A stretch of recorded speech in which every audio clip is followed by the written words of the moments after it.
अलीमा खान ने आगाह किया है कि मुतालबात ना माने तो बानी पीटीआई आइंदा जुमे सिविल नाफरमानी की कॉल देंगे। पहले ओवरसीज पाकिस्तानियों से पैसे ना भेजने की अपील की जाएगी। मजीद जान लेते हैं डॉन न्यूज के नुमाइंदे ताहिर नसीर से। ताहिर, मजीद क्या कहना है अलीमा खान का?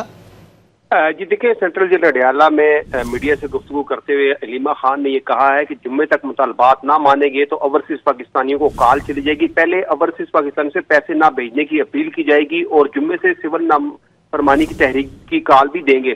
अलीमा खान ने यह भी कहा है कि एस्टेब्लिशमेंट ने मुज़ाकरात की पेशकश की तो हमारी कमेटी इनसे बात करेगी। बानी पीटीआई ने 2 मुतालबे रखे हैं। सुप्रीम कोर्ट के जजेस की सरबराही में JIT बनाई गई और इसके साथ JIT 9 मई और 26 नवंबर के जो सानहात हैं उनकी तहकीकात करें।